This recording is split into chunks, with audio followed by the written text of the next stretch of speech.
Hello friends, welcome back to my channel. तो आज मैं लेके आई हूँ आपके लिए एक और कहानी।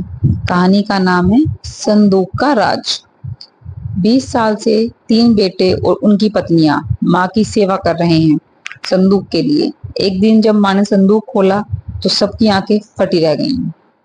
सावित्री देवी 75 साल की हो गई हैं। सावित्री देवी के तीन पुत्र हैं। सावित्री जी के पति का देहांत तब हो गया जब वो 55 वर्ष की थी। सावित्री जी एक छोटे से पुराने घर में रहती हैं जिसका उनके पति ने ही बनवाया था। तीन बेटे उनके साथ तो नहीं रहते, लेकिन ऐसा एक दिन भी नहीं रहता जब वो उनसे मिलने या उनकी सेवा करने नहीं आते हों। तीनों की पत्नियां भी दिन में आती हैं, यानी यानी यूं ही समझ लीजिए कि उनका घर कभी खाली नहीं रहता। कोई ना कोई वहां उनकी सेवा चाकरी में लगा ही रहता है। तीन बेटों ने अलग अलग अपना घर बना रखा है। सबकी अपनी पर्सनल लाइफ भी है और परेशानियां भी हैं। आदमी चाहे कितना भी बड़ा बन जाए, उसकी परेशानियां कम नहीं होती। अमीर से अमीर इंसान को भी यह परेशानी होती है कि वो अमीर कैसे बना रहे। तीन बेटों ने कई बार जिद की कि माँ अब उनके साथ जाकर वहां रहे, लेकिन उन्होंने कभी कहा कि वो यहीं रहेंगी, इसी घर में, उन्हें और कहीं चैन नहीं आता। आप ऐसा बिल्कुल मत सोचिए कि ये तीन बेटे बड़े सपुत्र हैं इसलिए वह अपनी माँ की सेवा में लगे रहते हैं। इन तीन बेटों को उनसे ज्यादा प्यार या लगाव की असली वजह कुछ और है। वजह है उनकी माँ का एक बड़ा संदूक। एक बड़ा लकड़ी का संदूक जिस पर ताला लगा रहता है। यह संदूक इनके जीवन में बहुत अहम भूमिका रखता है। इस संदूक के अंदर क्या है और कितना है, ना तो इन तीनों बेटों को पता है और ना ही इनकी पत्नियों को। बस जब से पिताजी गए हैं, माताजी को इस संदूक की रक्षा करते देखा है, इसलिए इन सभी ने अपने अपने अनुमान लगा रखे हैं। ना ही अनुमान, बल्कि इन्होंने तो एक आस लगा रखी है कि इस संदूक के खुलते ही यह क्या क्या करने वाले हैं। सावित्री जी इस संदूक को छोड़कर कभी नहीं जाती। कभी जाती भी तो है तो अपने कमरे में बड़ा ताला लगाकर ही बाहर निकलती हैं। वो सिर्फ थोड़ी देर में ही वापस आ जाती हैं। तीन बेटे और उनकी पत्नियां की इस संदूक पर नजर न जाने कब से है। सबने अपनी अपनी तरफ से अपनी अपनी कोशिश भी देख ली माँ को अपने हाथ अपने घर में ले जाने की, ताकि माँ के साथ उनका संदूक भी वहां से हिल सके। और फिर जाहिर सी बात है, उसके घर में माँ रहेंगी तो उसका संदूक। लेकिन सभी एक दूसरे की काट करते हैं। इसकी कृपया है कि माँ के आगे पीछे माँ जी करते ना सिर्फ बेटे बल्कि बहुएं भी चक्कर लगाती रहती हैं। लेकिन सावित्री जी भी भली भांति अपने बेटे को समझती हैं। वो जानती हैं कि उनकी इतनी सेवा क्यों हो रही है। उनकी सेवा उनके संदूक के कारण हो रही है। उन्हें पता है जिस दिन ये संदूक उनके हाथ आया उस दिन उनका मूल्य कुछ भी नहीं रह जाएगा। तीनों भाइयों और उनकी पत्नियों में ये बातें हैं कि माँ के पास न जाने कितना सोना है, बल्कि उनकी सांस का सोना भी इसी संदूक में है। माँ इसलिए संदूक को इतनी हिफाजत करती हैं। सभी अपनी अपनी कहानियां बनाकर बैठे हैं। किसी का दावा है उन्होंने संदूक को एक बार उठाकर देखा है, वो बहुत भारी है। माँ के कमरे में इन बहुओं ने कई बार सफाई के बहाने संदूक के पास जाने की कोशिश की है, लेकिन माँ जी ने उन्हें बार बार टोका और कहा कि इस संदूक से अभी दूर रहो। समय आने पर इस संदूक में क्या है तुम्हें अपने आप ही पता चल जाएगा। आखिर माँ की बात कौन टालता, और वो भी अभी तो कभी ही नहीं।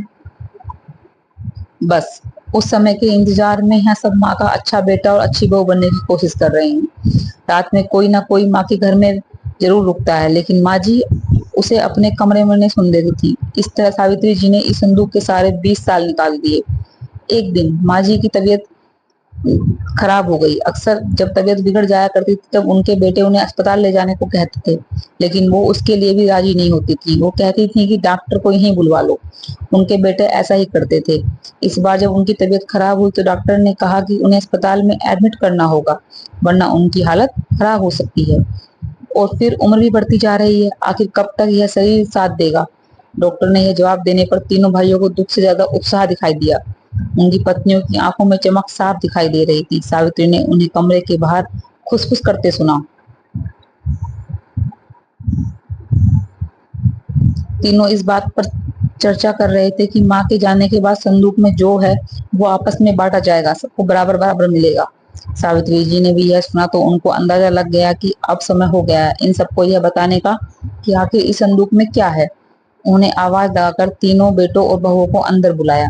सबने आते ही कहा, माँ अस्पताल चलते हैं, जहाँ आप जाकर ही ठीक होंगी। माँ ने कहा कि पहले वो जान लो जिसके लिए तुम सब इतने सालों से चक्कर लगा रहे हो, इसके बाद तुम्हारी मर्जी। इस संदूक में तुम तीनों के लिए मेरे पास कुछ है जो मैं तुम्हें आज देना चाहती हूँ। माँ ने अपने तकिए के नीचे से एक चाबी निकाली और धीरे से खड़ी होकर संदूक को खोलने के लिए नीचे झुकी।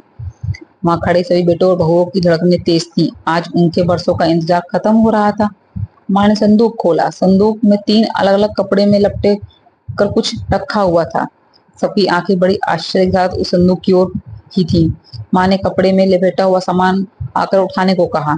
तीनों बेटों ने एक-एक सामान उठा लिया और उसे खोलकर देखा। कपड़ा खुलते ही कमरे में मौजूद हर एक इंसान का मुंह फटा का फटा रह गया। इन कपड़ों में से निकला एक भारी पत्थर। तीनों के हाथों में था एक-एक पत्थर। यह क्या माँ, इतने दिनों से हम तुम इस पत्थर को संभाल कर रखी हुई थी और हमें हमें बेवकूफ बना रही थी। हमने सोचा तुमने गहने संभाल कर रखे हैं। माँ ने कहा, मैंने तुम्हें सब कब बेवकूफ बनाया है। वो गहने तो थे, बहुत थे, लेकिन कब, किसके लिए, कितने बेचे, इसका मैंने हिसाब नहीं रखा। तुम्हारे पिता आखिरी समय में थे, तब हमारे पास कुछ नहीं था। तुम तीनों ने शादी के बाद ऐसा मुंह फेरा। क्या तुम्हें पता है कि किस अभाव में उनका अंतिम समय गुजरा?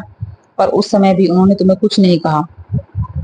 उन्होंने उस समय भी मेरा सोचा। उन्हें पता था कि उनके जाने के बाद उनके बेटे मेरे साथ भी यही करने वाले हैं, इसलिए उन्होंने मेरे लिए इस संदूक का उपाय खोजा। देखो कितना सही उपाय दिया था। तुम लोगों को बेवकूफ बनाना या तुम लोगों से सेवा करना या उनका मकसद था, ना मेरा। वो तो चाहते थे कि उनके जाने के बाद मैं अकेली ना रहूं, बेटे मेरे साथ ही मेरी आंखों के सामने, बस यही इच्छा थी। अब मैं शायद ज्यादा ना रहूं, इसलिए मैंने तुम्हें सच बता दिया। सभी बेटे बहू अब कमरे से बड़बड़ाते हुए और गुस्से से निकले। करीब 1 घंटे तक माँ के कमरे के बाहर ही सब एक दूसरे पर अपना गुस्सा निकाल रहे थे। बहस हो रही थी कि अब माँ को अस्पताल ले जाना है कि नहीं, और ले जाए तो खर्चा कौन उठाएगा। माँ जी अपने बिस्तर पर लेटी हुई सब सुन रही थी। Thank you.